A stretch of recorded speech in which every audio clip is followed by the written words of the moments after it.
In this video we will examine a case where many people guessed who the culprit was. Despite many suspicious questions, the police could not find any real evidence against this person. In 1992, a 13-year-old girl suddenly disappeared from her home. I leave you alone with this confusing case. Enjoy watching.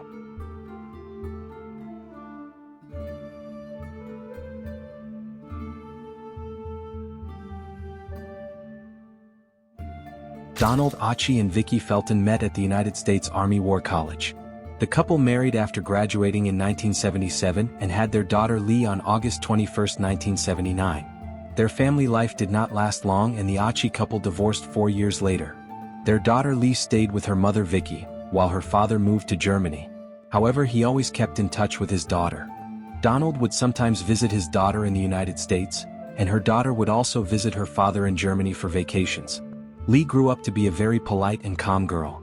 According to her mother Vicki, she felt that she and her ex-husband did not give enough attention and care to their daughter Leigh. After some time, mother Vicki married a man named Barney Yarborough, who would become stepfather to her daughter Leigh. No one knew anything about the relationship between this couple. After 7 years of marriage, Barney and Vicki decided to separate. Barney decided to live in another house during this separation process. On the morning of August 27, 1992, Mother Vicki left for work at around 7:40 a.m., leaving her 13-year-old daughter home alone for the first time. Daughter Leigh was at home waiting for her grandmother to come for her. Mother Vicki arrived at work at 7:50 a.m. At this time in history, Hurricane Endero struck the southeastern coast of the United States and was one of the worst storms in U.S. history. When Vicki arrived at work, she picked up the radio in her boss's office to listen to the weather forecast. The storm was getting worse. So Vicki decided to call home at around 8:30 a.m. to check on her daughter's well-being. She called home several times but her daughter didn't answer the phone. Worried about this, her mother left work and quickly headed home. Vicki's company was very close to her house. At 8:45 in the morning, Vicki came home and immediately noticed that the garage door was open and a light was on inside. Vicki also noticed that the front door of the house was unlocked, even though she was sure she had locked the door before leaving the house. Seeing this, Vicki frantically checked every room in the house and called out her daughter's name, but all her efforts were in vain. When Vicki finally made her way to Leigh's room, she saw blood on the floor outside her door. Her daughter's favorite blanket was lying on the floor. There were still fresh, damp blood stains on the bathroom walls, carpet, and table. Inside the house, there were many blood stains from the hallway to the living room to the back door. There was also bloody hair stuck to the bathroom door. It looked like something really bad had happened in the house. Vicki, who saw all this, called the police around 9 a.m. The police arrived at the scene and immediately began investigating the crime scene. Shortly after the investigation, the police found her daughter Leigh's bloody bra and nightgown in the laundry basket in the house. The police found traces of blood on the bathroom shelves, indicating that someone had tried to cover up the traces. One thing that caught the attention of the police chief was that someone had not completely cleaned the blood on the shelves with a wet cloth, leaving a dried pink spot on the bathroom side. And the cloth used by the criminal could not be found. The traces of blood found at the scene belonged to the ORH group. Since the police had no information about her blood type, they were not sure if the blood belonged to Leigh. We checked her medical records and found that this child had never donated blood to a caretaker or hospital. We had no samples to compare it to. We can't say for sure that the blood found at the scene was hers. After examining the blood stains found on Leigh's nightgown, detectives concluded that the girl had probably suffered a wound to the neck. After checking the entire house and questioning her mother Vicki, the police learned that some of Leigh's belongings were also missing from the house. The missing items were a pair of reading glasses, shoes, underwear, and a sleeping bag. Leigh's father was in Virginia at the time of her disappearance. After learning that his daughter was missing, Father Donald said, "The day my ex-wife called me and told me Leigh was missing, I was like dead. I just thought about it all day. At first I thought she might have run away from home, so I didn't go to Mississippi right away. I thought she might have run away because there were rumors that she wasn't doing very well. My theory is that she beat my child to death in this house."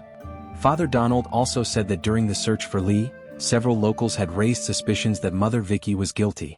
Donald said he had his own suspicions but didn't want to believe it. As the investigation progressed, police eventually eliminated Leigh's stepfather Barney from the list of suspects. 2 weeks before Leigh's disappearance, Barney and Vicki had already parted ways and Barney had moved into a farmhouse. He had proven to the police that he was home the day the crime was committed. Also, unlike Vicky, Barney had passed a lie detector test. The local police in the area tested Vicky with a lie detector and she failed the test. Afterwards, the FBI became interested and the mother Vicky was investigated. The FBI also gave Vicky a lie detector test twice, and she failed both tests. This meant that Vicky had been lying about every statement she had made. Unfortunately, by law, lie detector results did not guarantee a true result. The police had no right to declare someone guilty if they failed the test, unless there was scientific evidence to support it.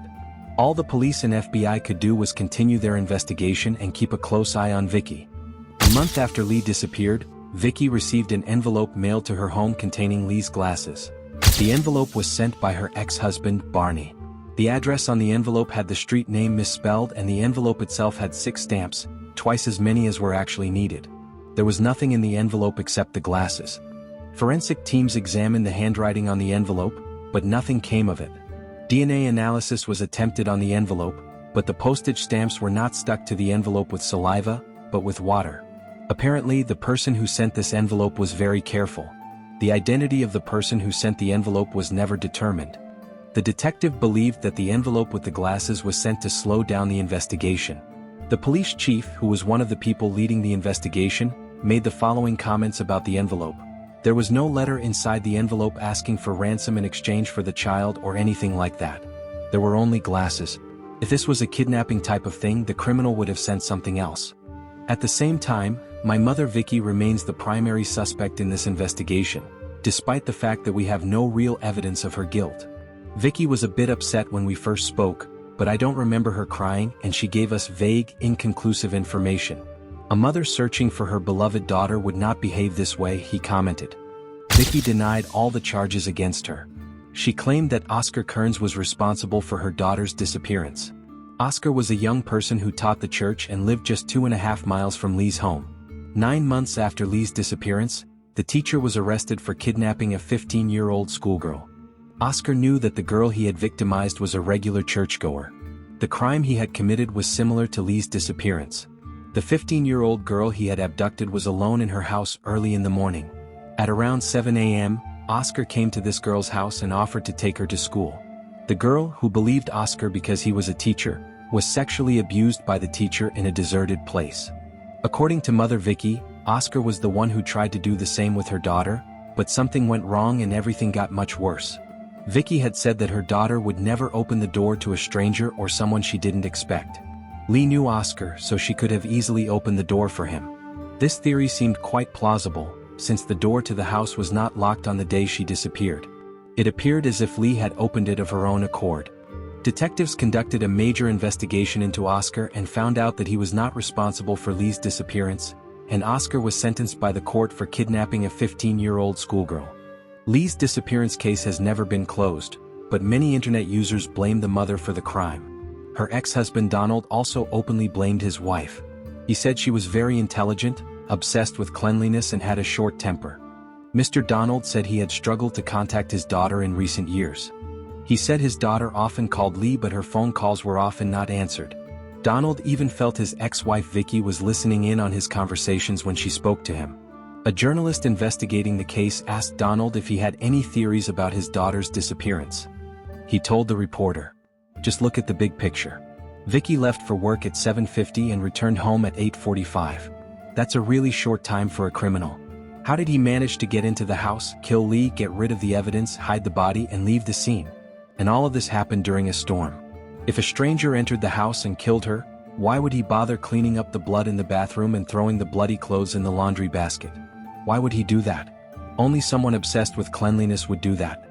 I have repeatedly told the police that Vicky was obsessed with cleanliness. I have another reason to suspect my ex-wife. A local resident saw Vicky's car being completely washed on the night of August 26th, the day before the incident. A few hours later, a neighbor saw Vicky cleaning the front door of the house. These facts are enough to understand that the murder was committed at night. In fact, the police have no idea how much military experience Vicky has. Despite Donald's very serious statements, Vicky has never been arrested. Vicky and Barney divorced 2 years after Leigh's disappearance. Currently, Vicky lives in Fenton, Michigan. Perhaps she is the one who knows the whole truth about them and will hide it forever. Don't forget to subscribe to my channel for more videos like this and like and comment on the videos to support me. See you in the next video.